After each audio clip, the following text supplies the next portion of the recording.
Matthieu 19, 14, Jésus dit « Laissez les enfants venir à moi, ne les empêchez pas. En effet, le royaume des cieux appartient à ceux qui sont comme eux. » Ce podcast est destiné à tous ceux et celles qui veulent revenir au fondement de l'enseignement de Jésus, dont les jeunes chrétiens. Laissez les enfants venir à moi.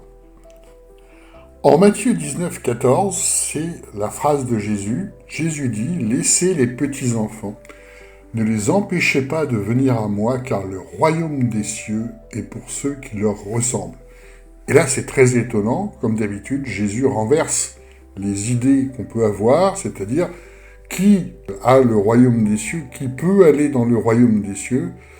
Et dans la société juive, ce sont les pharisiens, les religieux, ceux qui ont l'autorité, ceux qui disent, ceux qui enseignent, qui disent, voilà, nous, on est destinés au royaume de Dieu, et les autres doivent apprendre et obéir par rapport à ça. Et pourtant, Jésus dit, ce sont les petits-enfants et ceux qui leur ressemblent. Il précise ça aussi en Matthieu 18, versets 1 à 5, donc un peu avant. En cette heure-là, les disciples s'approchèrent de Jésus et dirent « Qui donc est le plus grand dans le royaume des cieux ?» Et là, selon la mentalité juive, le plus grand, c'est celui qui a le plus de rituels, celui qui a le plus de dévotion, celui qui fait le plus de jeûnes, de prières, celui qui connaît le mieux la Torah, celui. Et Jésus répond, en prenant un petit enfant, ayant appelé un petit enfant, il le plaça au milieu d'eux et dit « En vérité, je vous dis que si vous ne vous convertissez et ne devenez comme les petits enfants, vous n'entrerez point dans le royaume des cieux. Quiconque donc se rendra humble comme ce petit enfant, celui-là est le plus grand dans le royaume des cieux, et qui recevra un seul petit enfant comme celui-ci en mon nom me reçoit. » C'est une phrase très puissante. C'est-à-dire quand on reçoit quelqu'un qui a l'humilité d'un petit enfant, c'est-à-dire qui marche par l'esprit, on est à l'imitation de Jésus. Voilà ce qu'il veut nous dire. Ça n'a rien à voir avec les idées du monde, avec les religieux qui pensent être au sommet de la pyramide.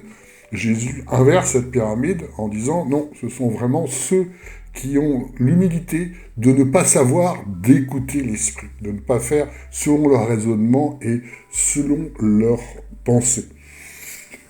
Remarquez qu'il utilise la phrase « si vous ne vous convertissez ».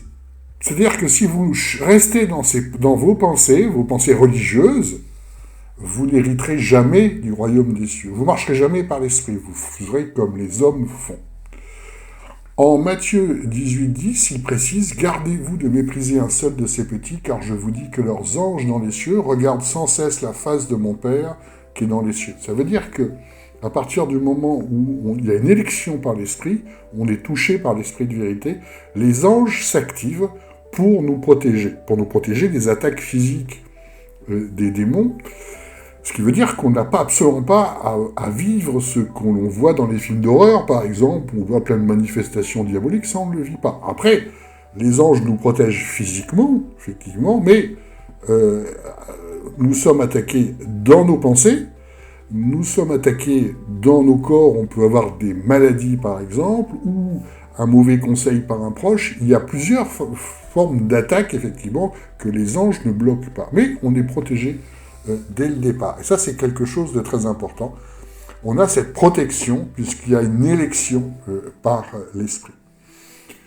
En Matthieu 11, 25, voilà ce que Jésus précise. En ces temps-là, Jésus, prenant la parole, dit « Je te loue, ô Seigneur, ô Père, Seigneur du ciel et de la terre, que ce que tu as caché ces choses aux sages et aux intelligents, et ce que tu les as révélées aux enfants. » Donc, Jésus s'en prend à la sagesse et intelligence juive. Et il y avait un certain nombre de figures, comme les scribes, par exemple, auxquels il s'en prend, comme les pharisiens, comme d'autres religieux, comme tous ceux qui étaient considérés comme sachants dans la société.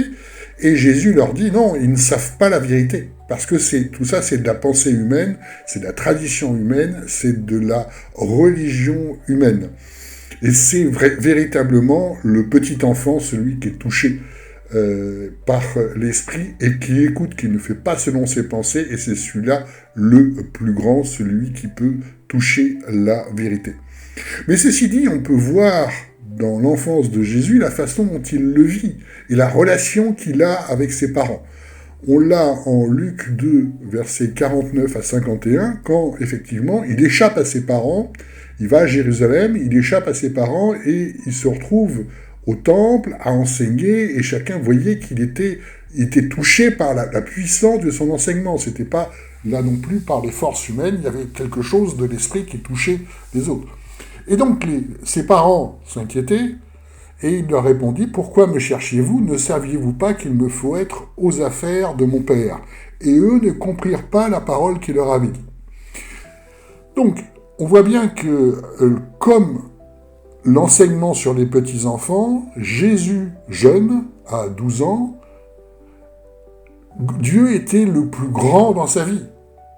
Plus encore que le fait d'être avec ses parents. Mais le texte précise bien les choses, et il descendit avec eux à Nazareth, et il leur était soumis, et sa mère conservait toutes ces choses dans son cœur. Parce que ses parents étaient également conduits par l'Esprit, même si ils étaient dépassés par les choses de Dieu, ils étaient étonnés de ce que disait cet enfant. Cependant, ils avaient été avertis par l'ange de ce qui allait arriver, et ils étaient destinés à garder dans la sagesse de Dieu Jésus jeune. Donc, on voit bien que ces enseignements de Jésus sur les sages et les intelligents qui ne sont en fait dans l'erreur, et les petits-enfants, s'adressent en fait aux religieux, et on a toujours ce système-là au jour d'aujourd'hui, les pasteurs qui jouent le rôle des religieux de l'époque, qui sont autorités, il faut leur obéir, et Jésus nous dit, c'est véritablement, c'est pas comme ça que ça marche, c'est pas les sages, les intelligents, ceux qui sont en autorité, enfin qui disent être en autorité, c'est ceux qui ont l'humilité d'écouter l'esprit. Donc vous voyez que Jésus inverse complètement en fait le système. Et effectivement, la difficulté, c'est que on est tout le temps confronté à, exactement comme les pharisiens dans l'époque de Jésus, à des personnes qui pensent et qui font selon leur pensée. Je me souviens quand j'étais plus jeune, il y a quelques années, à un moment, j'étais très choqué de ce qu'on m'avait expliqué en église, parce que il y avait un texte qui me posait des difficultés, j'avais du mal à le comprendre. Et je suis allé voir un des pasteurs qui était en appui du pasteur principal, et je lui ai dit, est-ce que tu peux m'expliquer ce texte, parce que il est difficile à comprendre. Et il m'a fait une réponse qui m'a énormément surpris. Il m'a dit, ah oui, mais il faut que tu ailles demander à ton pasteur la façon dont c'est appliqué dans l'Église. Oui, mais attends, il n'est pas en train de me dire que l'Église dépend de Dieu. Il est en train de me dire que l'Église dépend de la façon dont pense le pasteur. Et moi, les bras m'ont tombé. Je m'en fiche complètement de ce qu'en pense le pasteur. Moi, c'est ce que Dieu pense qui compte. Surtout que je connaissais bien le pasteur et je savais bien qu'il se passait son temps à se tromper. Donc je connaissais bien. Hein. C'était pas selon sa pensée, mais selon la pensée de Dieu.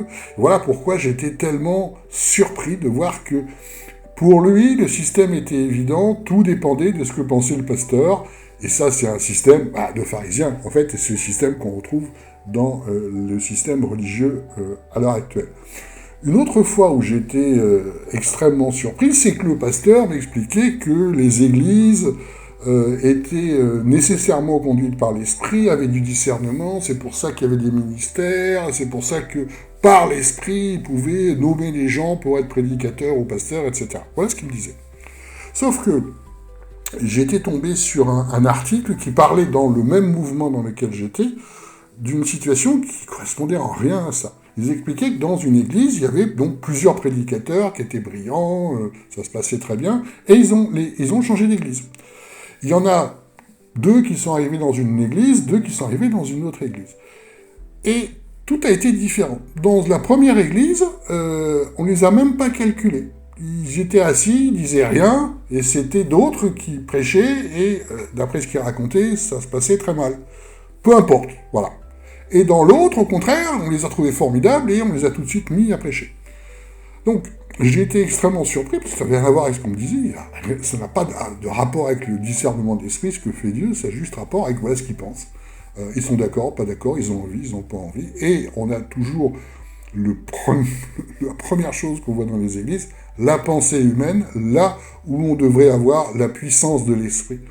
Et c'est pourquoi Jésus met le petit enfant, celui qui écoute l'esprit, qui ne fait pas par ses raisonnements, en premier parmi les disciples. En Matthieu 16, versets 21 à 25, il y a un enseignement extrêmement puissant sur cette question, la pensée du monde et la pensée de Dieu.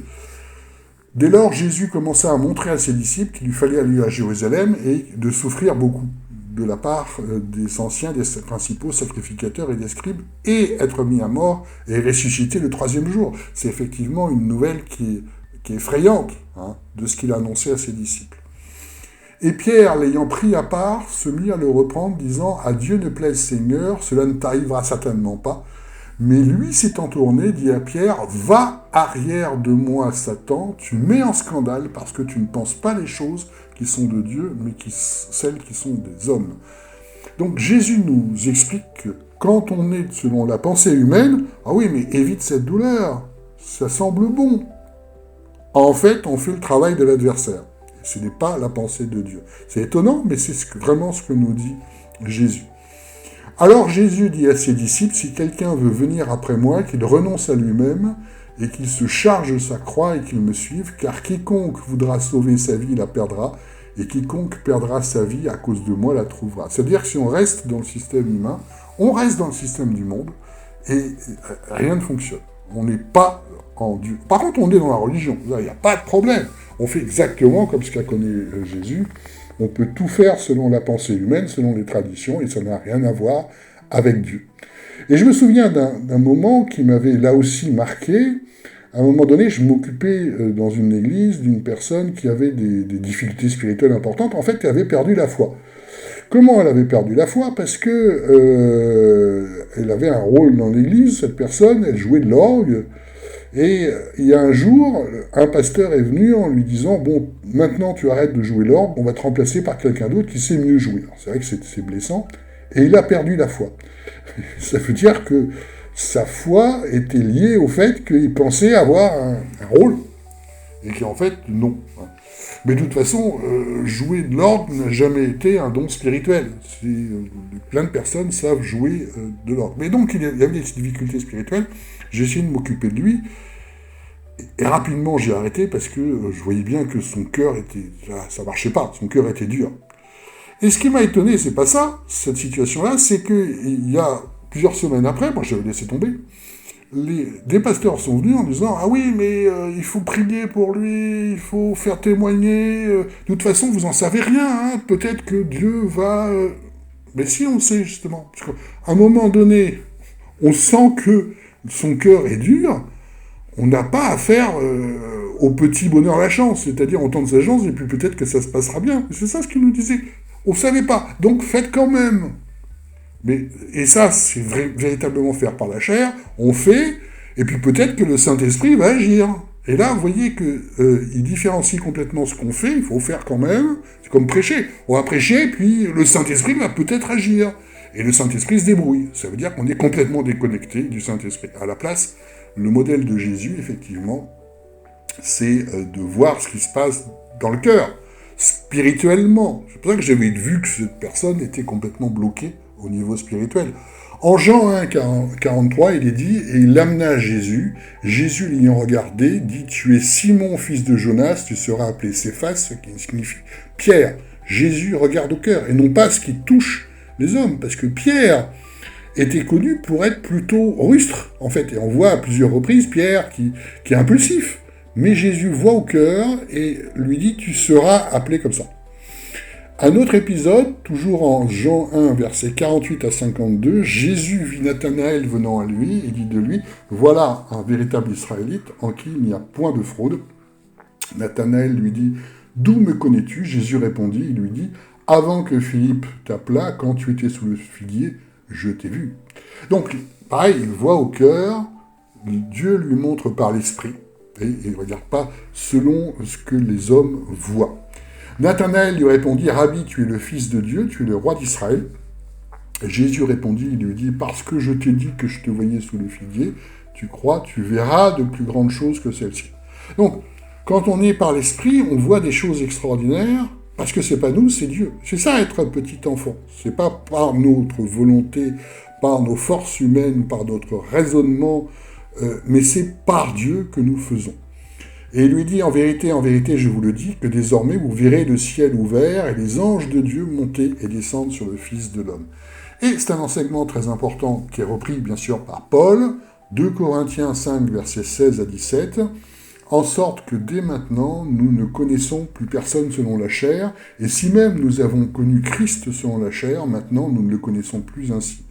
Si donc quelqu'un est en Christ, il est une nouvelle créature, les choses anciennes sont passées, toutes choses sont devenues nouvelles. C'est un enseignement qu'il faut tout le temps garder à l'esprit. Nous ne connaissons plus personne selon la chair. C'est-à-dire que on n'est plus dans les rapports humains, et dans les églises, c'est tout le temps ce qu'ils voient. C'est pour ça que dans certaines églises, les femmes doivent se voiler, c'est ce qu'on voit, mais quel est leur cœur? Jésus ne faisait pas comme ça, Jésus faisait tout le temps selon le cœur, et pas ce que l'on voit. Parce que le système des églises, il est clair que c'est un système, en fait, qui est dérivé des temples. C'est un peu comme ça que faisaient les synagogues juives. Il y avait effectivement le rabbin qui prêchait, il y avait des chants, il y avait des prières déclaratives, il y avait tout ce qu'on voit, en fait, en église par rapport à ça. Mais il n'y avait pas vraiment l'esprit. C'est pas pour rien, effectivement, que Jésus est venu, et c'est pas pour rien qu'il a choisi seulement 12 disciples qui sont touchés par l'esprit, tandis que les autres juifs allaient à l'église, comme on dit, chantaient, faisaient des chants de louange, écoutaient les prédications du rabbin, et n'avaient pas l'esprit. Vous voyez le système par rapport à ça. C'est pour ça que le modèle du petit enfant, celui qui écoute l'esprit sans se baser sur simplement ses pensées et ses raisonnements, est le modèle du disciple. C'est aussi ce que nous dit Pierre, 1 Pierre 4,11, « Si quelqu'un parle, que ce soit comme exposant les oracles de Dieu, si quelqu'un exerce un ministère, qu'il le fasse comme usant d'une force que Dieu fournit, afin qu'en toute chose, Dieu soit glorifié par Jésus-Christ, auquel appartiennent la gloire et la force au siècle des siècles. Amen. » Donc, c'est là aussi un enseignement très important. Tout doit être fait par l'esprit et non pas par la chair. Si quelqu'un peut le faire charnellement, comme on prend l'exemple de l'ordre tout à l'heure, ou de chanter, ou de dire amen, ou d'écouter une prédication, ou en fait, à peu près tout ce qu'on peut faire dans une église, c'est pas par la puissance de l'esprit. Que ce soit comme exposant les oracles de Dieu, nous dit Pierre, c'est-à-dire les révélations de Dieu. Tout doit être fait par l'esprit. Et ça fait tellement longtemps, effectivement, que les prédications sont simplement des discours. C'est ce que pense le pasteur. On en revient à ce qu'on disait tout à l'heure. Tout est basé sur « voilà ce que je pense et je vais vous le dire ». Alors, pour faire spirituel, il rajoute toujours « voilà ce que Dieu m'a mis à cœur ». Mais, ça, de toute façon, c'est ce que Dieu m'a mis à cœur, c'est en fait « voilà ce que je pense ». C'est pour ça qu'ils utilisent cette expression qui n'existe pas dans le Nouveau Testament. C'est pour spiritualiser le fait que tout soit fait selon la compréhension, selon l'humain, selon la chair, donc selon le monde. Et c'est ça, le fonctionnement d'Église au jour d'aujourd'hui. On ne voit plus la puissance de l'esprit depuis tellement longtemps. Et même la définition d'être chrétien, ça n'a plus rien à voir. Être chrétien, vous connaissez par cœur, c'est reconnaître Jésus comme Seigneur et Sauveur. Et ça, c'est pas, évidemment, dans le Nouveau Testament. Parce que ça, c'est une décision humaine. Comment Jésus définit le fait d'être chrétien? Déjà, il nous le dit en Jean 17, 14, « Je leur ai donné ta parole ». Ça veut dire que la parole de Dieu pour Jésus, c'est ce qu'il dit, son enseignement, et ce qui est repris par les apôtres, tout le Nouveau Testament, tandis que dans les églises, on nous dit la parole de Dieu, c'est toute la Bible. Ah ben non, c'est pas ce que nous dit Jésus. Beaucoup de choses ont changé, en fait. Et le monde les a pris en haine parce qu'ils ne sont pas du monde comme moi je ne suis pas du monde. Donc on ne fait pas comme les hommes font. On ne fait pas comme on voit dans les temples, on ne fait pas comme on voit dans d'autres religions, et pourtant, c'est ce qu'on voit. Il le précise également en Jean 17, versets 20 à 23, « Alors ce n'est pas pour eux seulement que je prie, mais aussi pour ceux qui croient en moi par leur parole, afin que tous ils soient un comme toi, Père, tu es en moi et moi en toi, qu'eux aussi soient un en nous, afin que le monde croie que c'est toi qui m'as envoyé. » C'est très puissant. Un vrai disciple de Jésus, quand on le voit, on voit Jésus, on voit Dieu. C'est une puissance extraordinaire par rapport à ça. C'est ça, être un. Alors ça a été changé, le sens a été changé depuis très longtemps. Ils ont dit être un, c'est penser à la même chose. Non, ça c'est un parti politique. Être un, c'est être dans la puissance de l'esprit. C'est ça, être un. Et c'est, comme le dit Jésus, on voit la puissance de Dieu à travers une personne. Rien n'est fait, en fait, par la pensée et par la chair. Et effectivement, à l'inverse, vous avez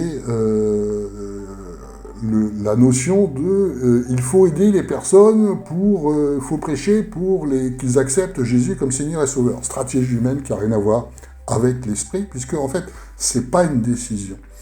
Et Jésus le dit, Jean 17, 6, c'est-à-dire un petit peu avant les passages, « J'ai manifesté ton nom aux hommes que tu m'as donnés. » Dieu, et il dit par l'esprit, en fait. Ça n'a rien à voir aux hommes qui m'ont reconnu comme Seigneur et Sauveur. Ça, c'est une décision, c'est un raisonnement. Non, Dieu donne. C'est-à-dire, on est touché par l'esprit de vérité ou pas. Et voilà, sa phrase qui continue, « Ils étaient à toi et tu me les as donnés et ils ont gardé ta parole. » Et on reconnaît quelqu'un qui est touché par l'esprit de vérité, par le fait qu'ils vivent. Et là, on voit la puissance de l'esprit à l'œuvre. Ils vivent cette parole. Tandis que ceux qui ne sont pas touchés par l'esprit, ils écoutent la prédication. Et ça change rien. Et c'est le modèle de ce qu'on voit à peu près partout. Et il précise ça également en Jean 1, versets 9 à 13. Donc véritablement, c'est au début de l'évangile de Jean, c'est pour définir la lumière qu'apporte Jésus, la parole faite chair. Cette lumière était la véritable lumière qui, en venant dans le monde, éclaire tout homme. Elle était dans le monde, et le monde a été fait par elle, et le monde ne l'a point connue. Elle est venue chez les siens, et les siens ne l'ont point reçue. Les Juifs qui faisaient de la religion toute la journée n'ont pas été touchés par cette lumière. Mais à tous ceux qui l'ont reçue, à ceux qui croient en son nom, elle a donné le pouvoir de devenir enfants de Dieu, lesquels sont nés non du sang, ni de la volonté de la chair, ni la volonté de l'homme, mais de Dieu. Donc ça n'a rien à voir avec la volonté. Hein. Veux-tu accepter Jésus dans ta vie ? Ça n'existe pas dans le Nouveau Testament. Les disciples sont touchés par l'Esprit, directement. Mais, évidemment, tout a été transformé par la chair, par les pensées, donc par le monde, et ça devient une décision. Veux-tu adhérer à tel parti politique ? Veux-tu venir à l'église ? Et tu as tout le vocabulaire qui va avec. Hein. Tu appartiens à l'église locale, ce qui n'a aucun sens par rapport à ça. Il n'appartient certainement pas à une institution, évidemment. Et on voit, elle a donné le pouvoir de devenir enfant de Dieu. On est enfant de Dieu qu'à partir du moment où on fait la volonté de Dieu, c'est-à-dire qu'on est touché par l'esprit. Rien n'est automatique. Tout a été changé en une décision. Je prends la décision de. J'adhère à un système de pensée. Comme toute religion ou comme tout parti politique. Ça veut dire que ça n'a plus rien à voir avec l'esprit. J'ai été frappé récemment par une émission qui s'appelle « La France a un incroyable talent ». J'aime bien regarder ça parce que, justement, les talents sont donnés par Dieu, là, du coup, à tout le monde. On voit beaucoup de personnes qui ont des talents. Et dans cette émission, ça m'a rappelé qu'effectivement, en 2020, il y a 5 ans, il y avait une famille catholique qui avait gagné ce concours. C'était la famille Lefebvre avec des chants de Noël. Bon. Et je m'étais posé la question à l'époque, parce qu'il y a 5 ans, j'étais pas encore complètement transformé. Il y avait encore des restes de ce que les églises m'avaient suriné pendant des années, de savoir, mais est-ce que ça peut toucher quelqu'un d'avoir un beau chant de Noël, Sainte Nuit, Jolie Nuit, etc., etc. Et je me suis posé la question. Parce que c'est ça ce qu'il faisait. C'était étonnant, effectivement, de voir que dans un pays laïque, où il y a très très peu de croyants, c'est en fait des chants de Noël qui gagnent. La France a un incroyable talent. Mais, en fait, c'est là où on différencie la religion, et ça semble bon, de ce que nous dit effectivement le Nouveau Testament. Parce que ce passage-là, dans le Nouveau Testament, c'est tout à fait autre chose. Luc 2, versets 8 à 18, voilà ce qu'il nous est dit. « Et il y avait dans la même contrée des bergers qui demeuraient aux champs et gardaient leurs troupeaux pendant les veilles de nuit. » Alors les bergers, sont des témoins importants parce que justement, ils ne sont pas importants. On en revient toujours aux petits enfants par rapport à ce que ceux qui sont sages et intelligents. Dans la société juive, les plus élevés, comme on l'a vu, c'est les religieux, les pharisiens, les scribes, les lettrés, ceux qui savent. Et en bas de l'échelle, ce sont les bergers. C'est pas pour rien que David a été choisi en tant que berger par rapport à ça, parce que socialement, c'est le plus bas dans la société juive. Et pourtant, c'est à ceux-là que Dieu s'adresse. C'est l'enseignement aussi de Jésus, « Heureux sont les pauvres en esprit ». Et un ange du Seigneur se présenta à eux, et la gloire du Seigneur resplendit autour d'eux, et ils furent saisis d'une grande crainte. Et l'ange leur dit, ne craignez pas, car voici, je vous annonce la bonne nouvelle d'une grande joie qui sera pour tout le peuple. C'est qu'aujourd'hui, dans la ville de David, vous est né un sauveur qui est Christ. Donc, dans ce passage, c'est l'ange qui annonce à certains qui sont élus, là, les bergers. De même que, lors de la résurrection du Christ, ceux qui sont choisis sont les femmes qui, dans la société juive, sont à un rang inférieur, les plus petits, les plus faibles, comme les enfants. Pas ceux qui sont en situation d'autorité. Et en ceci sera le signe, vous trouverez un petit enfant emmailloté dans une crèche, et soudain il y eut avec l'ange une multitude de l'armée céleste, louant Dieu et disant « Gloire à Dieu » dans des lieux très hauts et très paix sur la terre, bienveillance entre les hommes. Et vous voyez que dans ce système-là, c'est pas un chant « Sainte nuit, jolie nuit » fait par des hommes qui répètent leur texte, ce sont des anges. Donc ça n'a rien à voir en fait avec un système humain, on va faire un beau chant de Noël. Et les anges font pas un chant de Noël, ils passent un message à des personnes qui sont élues. Et il arriva, lorsque les anges s'en furent allés, qu'avec que dans le ciel, que les bergers se dirent les uns aux autres, allons jusqu'à Bethléem, et voyons cet événement qui est arrivé, que le Seigneur nous a fait connaître. Et ils y allèrent, en hâte, et ils trouvèrent Marie et Joseph et le petit enfant couché dans la crèche, et l'ayant vu, ils firent connaître la parole qui leur avait été dite au sujet de ce petit enfant. Et tous ceux qui l'entendent dire furent dans l'étonnement des choses qui leur étaient dites par les bergers. Donc vous voyez que le message est ciblé. En fait, il passe ce message-là pas à la terre entière. C'est vrai que cet événement touche la terre entière, mais là, le message qui est donné par les bergers, c'est un message ciblé. Et c'est transformé dans La France est un incroyable talent par « Ah, douce nuit, le sauveur est né, réjouissons-nous ». Mais ça, c'est les hommes qui font ça. Les anges ne font pas ça. C'est donc là aussi une grosse différence entre les traditions humaines et les traditions religieuses, les traditions humaines et le fait de faire par l'esprit. C'est pas parce que vous allez parler de Jésus que ça va changer quoi que ce soit, parce que tout doit être conduit par l'esprit. On voit que là, le message, en fait, était véritablement destiné à la naissance, hein, et non pas, en fait, à la terre entière, même si le fait que Jésus arrive est un événement qui peut impacter la terre entière. Et voilà la difficulté, c'est que dans les périodes de Noël, on est tout le temps dans la religion, en fait. Pourquoi on fête Noël ? Parce que les fêtes religieuses, ça n'a rien à voir avec le fait d'être chrétien. Ça a à voir avec d'autres spiritualités. J'ai fait des recherches, effectivement, dans les fêtes religieuses, il y a toutes les spiritualités. Le mardi 21 novembre, par exemple, c'est le Diwali, qui est la fête de la lumière et de la déesse de la prospérité, Lakshmi. C'est dans l'hindouisme par rapport à ça. Alors qu'est-ce qu'ils font ? Les festivités de Diwali, durent plusieurs jours. Chacun d'eux célèbre une divinité spécifique. Le plus important est le jour de la nouvelle lune, consacré à la déesse de la prospérité. Donc, que font les femmes ? Les femmes ornent le seuil des portes de dessins géométriques colorés, et elles allument des petites lampes à huile et les disposent sur les fenêtres. Ben voilà les lumières de Noël. Voilà pourquoi on allume des lumières Noël. À la base, c'est des fêtes païennes, en fait, par rapport à ça. La lumière qui en émane symbolise la présence de la divinité. Pour chasser les esprits malveillants, les enfants font des feux d'artifice, etc. Diwali est l'occasion de rassemblements, de spectacles, comme ce qu'on voit dans les églises, ainsi que de nombreuses fastes. On échange des cadeaux entre proches parents. Voilà le Noël hindouiste. On se vêt d'habits neufs, on se régale de différentes sucreries.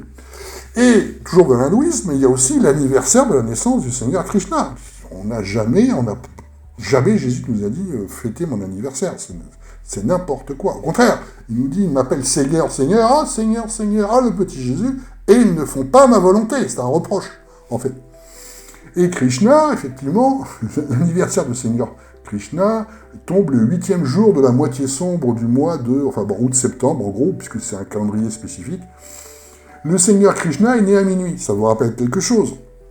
Un jeûne de 24 heures est observé ce jour-là, qui est rompu à minuit. Les temples sont décorés pour l'occasion, comme les églises. Des chants sont chantés, des cloches sonnent, des hymnes sont récités à la louange du Seigneur Krishna. Ben voilà, en fait, c'est ça. Il y a des pèlerins, des rassemblements spirituels. Et à l'occasion de cette fête, les fidèles méditent sur l'enseignement du Seigneur Krishna. Les leçons sur la droiture et sur la dévotion sont au cœur des croyances hindoues. Donc, bien sûr, vous avez parfaitement le droit de fêter Noël en tant que tel.